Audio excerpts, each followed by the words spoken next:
अपने स्वत्व और स्वाभिमान रक्षा के लिए क्षत्राणियों की अगुवाई में स्त्री बच्चों द्वारा स्वयं को अग्नि में समर्पित कर देने का इतिहास केवल भारत में मिलता है। इनमें सबसे अधिक शौर्य और मार्मिक प्रसंग है चित्तौड़ की रानी पद्मावती के जौहर का। इसका उल्लेख प्रत्येक इतिहासकार ने किया है। इस इतिहास प्रसिद्ध जौहर पर सीरियल भी बने और फिल्में भी बनी। राजस्थान की लोकगाथाओं में सर्वाधिक उल्लेख इसी जौहर का है। जौहर के विवरण भारत की अधिकांश रियासतों के इतिहास में मिलता है। जौहर की स्थिति तब बनती थी जब पराजय और समर्पण के अतिरिक्त सारे मार्ग बंद हो जाते थे। जौहर के सर्वाधिक प्रसंग राजस्थान के हैं। वहां कोई भी ऐसी रियासत नहीं जहां जौहर न हुआ हो। चित्तौड़ में सबसे पहला और सबसे बड़ा जौहर रानी पद्मावती का ही माना जाता है। रानी पद्मावती सिंहल द्वीप की राजकुमारी थीं। उनका मूल नाम पद्मिनी था जो विवाह के बाद पद्मावती हुआ। सिंहलद्वीप का नाम अब श्रीलंका है। उनके पिता राजा चंद्रसेन सिंहलद्वीप के शासक थे। उन्होंने अपनी बेटी पद्मिनी के विवाह के लिए स्वयंवर का आयोजन किया। यह समाचार पूरे भारत में आया। चित्तौड़ के राजा रतन सिंह भी स्वयंवर में भाग लेने सिंहलद्वीप पहुंचे। वहां पद्मिनी से विवाह के इच्छुक राजाओं की बल बुद्धि और कौशल की परीक्षा के लिए वन में आखेट की एक स्पर्धा आयोजित की गई, जो राजा रतन सिंह ने जीती और राजकुमारी पद्मिनी से उनका विवाह हुआ। राजकुमारी पद्मिनी महारानी पद्मावती बनकर चित्तौड़ आ गईं। उनके रूपगुण और राजा रतन सिंह के कौशल की चर्चा दूर दूर तक हुई। यह दिल्ली के शासक अलाउद्दीन खिलजी तक भी पहुंची। दिल्ली सल्तनत के 2 हमले चित्तौड़ पर हो चुके थे पर सफलता नहीं मिली थी, बल्कि गुजरात जाती दिल्ली सल्तनत की फौज से अपने क्षेत्र से होकर निकलने के लिए कर भी वसूला था। किंतु गागरोन की सहायता के लिए चित्तौड़ की सेना गई थी, जिससे शक्ति में कुछ गिरावट आई और दिल्ली ने तोपखाने की वृद्धि कर अपनी शक्ति बढ़ा ली थी। स्थिति का आकलन करके दिल्ली की फौजों ने चित्तौड़ पर हमला बोला। लगभग 1 माह तक घेरा पड़ा रहा, किंतु सफलता नहीं मिली। अंततः अलाउद्दीन खिलजी ने एक कुटिल चाल चली। कुछ भेंट के साथ समझौता प्रस्ताव भेजा और आग्रह किया कि रानी पद्मावती का चेहरा एक बार देखकर लौट जाएगा। राजा ने प्रस्ताव मान लिया। सुल्तान अपने कुछ विश्वस्त सहयोगियों के साथ भोजन पर आया। उसने आईने में रानी को देखा और चलने लगा। राजा शिष्टाचार के तहत किले के द्वार तक छोड़ने आए।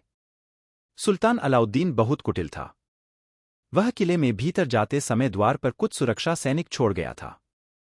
उसके इरादों की किसी को भनक तक न थी। जैसे ही राजा द्वार पर आए उन पर हमला हुआ और बंदी बना लिए गए। बंदी बनाकर सुल्तान अपने शिविर में ले आया और रानी को समर्पण करने का प्रस्ताव भेजा। रानी ने सभासदों से परामर्श किया। गोरा और बादल जो रिश्ते में राजा भतीजे थे ने संघर्ष का बीड़ा उठाया। राजा को मुक्त कराने की योजना बनी। योजनानुसार सुल्तान को समाचार भेजा कि रानी अपनी सखी सहेलियों और सेविकाओं के साथ समर्पण करने आना चाहती हैं। रानी पद्मावती को प्राप्त करने को आतुर अलाउद्दीन ने सहमति दे दी। तैयारी की सूचना भी सुल्तान को मिली और रानी की ओर से यह आग्रह भी किया गया कि वह अंतिम बार राजा से मिलना चाहती हैं, अतएव राजा के बंदी शिविर से होकर सुल्तान के दरबार में हाजिर होंगी। यह सहमति भी मिल गई। चित्तौड़ में 200 डोले तैयार हुए। कहीं कहीं डोलों की यह संख्या 800 भी लिखी है।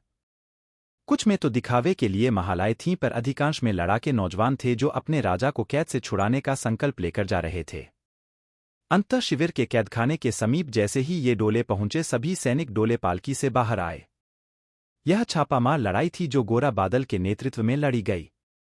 किसी को अपने प्राणों का मोह न था, बस राजा को मुक्त कराने का संकल्प था।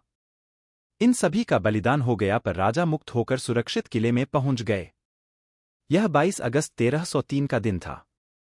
राजा मुक्त होकर किले में आ तो गए थे, पर किले में राशन और सैन्य शक्ति दोनों का संकट था। सेना के अधिकांश प्रमुख सरदार राजा को मुक्त कराने की छापामार लड़ाई में बलिदान हो गए थे। इस घटना से बौखलाए अलाउद्दीन खिलजी का तोपखाना गरजने लगा। अंततः रानी द्वारा जौहर और राजा रतन सिंह द्वारा शाका करने का निर्णय हुआ। 25 अगस्त 1303 से जौहर की तैयारी आरंभ हुई और रात को ज्वाला धधक उठी। पूरी रात किले के भीतर की सभी स्त्रियों ने अपने छोटे बच्चों को गोद में लेकर अग्नि में प्रवेश कर लिया। 26 अगस्त के सूर्योदय तक किले के भीतर सभी नारियां अपने छोटे बच्चों को लेकर अग्नि में समा गईं। इनकी संख्या 16,000 बताई जाती है। 26 अगस्त को ही किले के द्वार खोल दिए गए। जितने सैनिक किले में थे वे सब राजा रतन सिंह के नेतृत्व में केशरिया पगड़ी बांधकर निकल पड़े।